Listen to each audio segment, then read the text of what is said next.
Assalomu alaykum barchaga. Hop. Yechkamizga ko'p xabarlar kelgan. Shuning uchun e'londa video qilib chiqyapmiz. Ya'ni bo'sh ish o'rinlari paydo bo'lganligi uchun. Bizda ham to'g'ri tushunasizlar degan umiddamiz. Hop, bu ishlar meni ishim emas, yo bo'lmasa biror bir qarindoshimni ishi emas. Biz xolis odam, xolis yordam berayotgan odamlar deb endi biz shunaqa qilib o'zimiz tasavvur qilyapmiz. Sizlar uchun qanday tushunasizlar, endi o'zlaringga bog'liq. Endi qo'ldan kelgancha yordam beryapmiz. Biz xolis odammiz, to'g'ri tushunasizlar degan umiddamiz. Xo'p, ish e'lonlari hozirgi kunda Moldova davlatida ish e'lonlari bor. Bo'sh ish o'rinlari ochilibdi, vakansiyalar bor. Birinchi ish e'lonlarimiz ayollarga Moldova davlatida konditer, mashina va uskunalar operatori, ya'ni shirinlik sexida ekan, pishiriq pishiradigan. Hop, ayollar uchun yosh chegarasi 45 yoshgacha, tajriba bo'lsa yaxshi, lekin shart emas ekan. O'zlari o'rgatib oladi shekilli. Til rus tili. Koordinator bor ekan. Koordinator bor ekan. Hop, vazifalaring konditorning vazifasi tortlarni yig'ish, tort bezash, pechenye va qatlama mahsulotlarini tayyorlash ekan. Operatorning vazifasi operator deb yozibdi. Har xil xamirlarni tayyorlash, pechenye ishlab chiqarish. Hop. Oylik maoshiga keladigan bo'lsak, dastlab 3 oy stajirovkada $600 olar ekansizlar. Keyin $800 olib, plus shu belgilangan miqdorga yetkazsalaring, plus KPI umumiy $1000 deb yozilgan. Ish grafikasi 1 hafta kunduzgi smena, 1 hafta tungi smenada 12 soatgacha ishlar ekansizlar. Hop, yashash joyi beriladi, plus tushlik berilar ekan. Ishga borish transport bilan ta'minlanar ekan.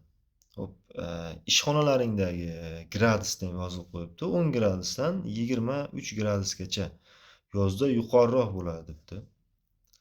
1-2 hafta ichida ish ruxsatnomasi qilinadi, vizasiz boriladi, ish ruxsatnomasi bilan ishlanadi. Taklifnoma bilan как положено приглашение orqali borasizlar, 1 yillik menja asosida ishlaysizlar.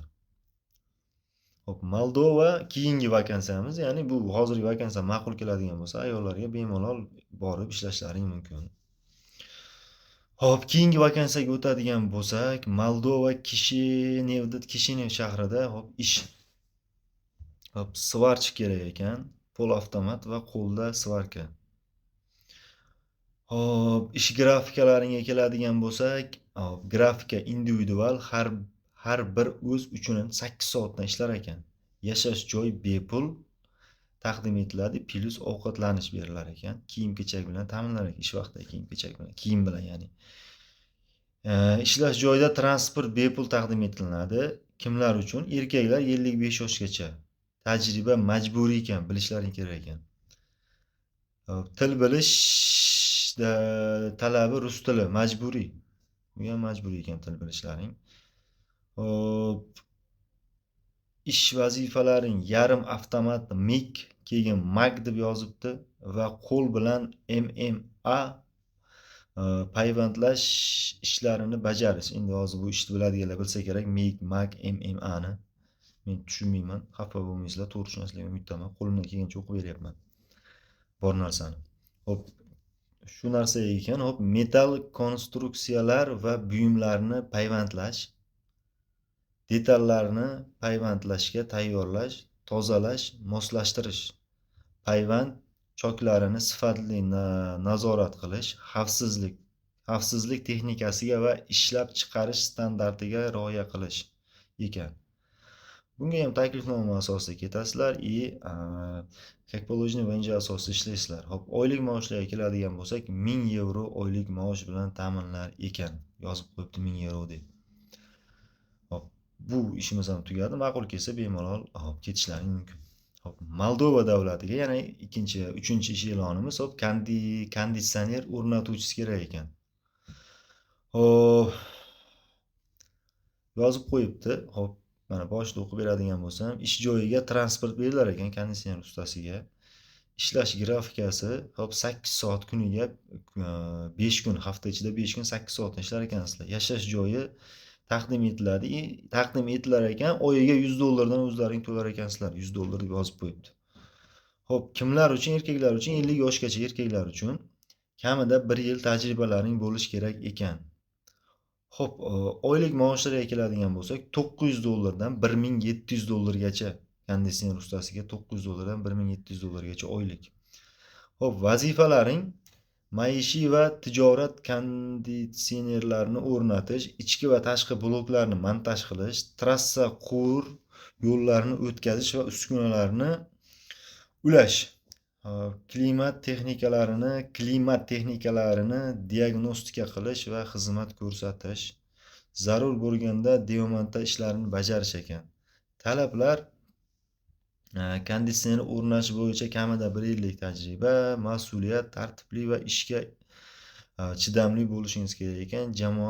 Jamoada ishlay olish ko'nikma, jamoa bilan birgalikda ishlay olishingiz kerak ekan.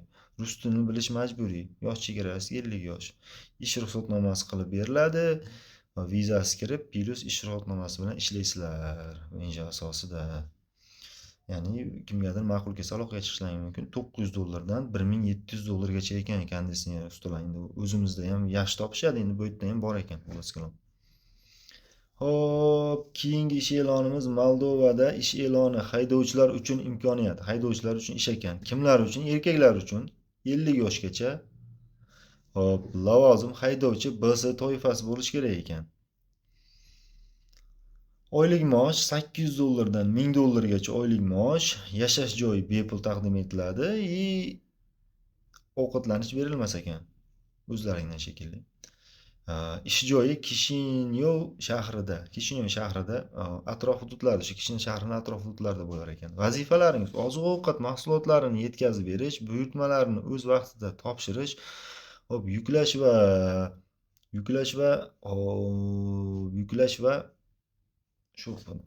va tushirish, nazorat qilish, yo'l qoidalariga amal qilish, mashinalarni toza va soz holda saqlashingiz kerak ekan. Talablaringiz: BS toifa haydovchilik guvohnomasi, kamida 1 yil tajriba, yetkazib berish sohasida bo'lsa ustunlik. Yetkazib berish sohasida oldin ishlagan bo'lsalar yaxshi ekan, xullas. Mas'uliyat, punktuallik, aniqlik va ehtiyotkorlik. Shaharni yaxshi bilib olsalar yaxshi ekan. Xullas, ish davomida bilasizlar, rus tili lekin bilish kerak ekan, majburiy. Xo'p, ish ruxsatnomasi qilib beriladi. U yerga ham приглашение orqali borasizlar va bemalol venjalaring asosida ishlashlaring mumkin. Hozircha shu ishlar bor. Pishiriq, svarka, konditsioner va BS kategoriyasi bo'yicha haydovchilik dastavka yo'nalishi. Qo'limdan kelgancha o'qib berdim. Ish e'lonlari bor, vakansiyalarni. Xo'p, hozir buni YouTube'da ko'rib turibsizlar. Telegram guruhimiz ham bor. Telegram gruppamizga yo Timur akaning gruppasiga, meni gruppamga o'tsalaring ham xuddi shunday tashab qo'yamiz. Xo'p, bemalol ko'rib, o'zlaring ham men o'qiganimda yana bir marta ko'zlaring bilan ko'rib, bemalol tanishib, o'qib chiqishlaring mumkin. Shu bor narsa, xudo xolasa qo'ldan kelgancha o'qib berdim. Qo'ldan kelgancha ya'ni ish e'lonlarini sizlarga taqdim etdim deb o'ylayman. Xo'p, sog' bo'linglar, salomat bo'linglar. E'tiborlaringiz uchun rahmat. Bizni kuzatishda davom etinglar.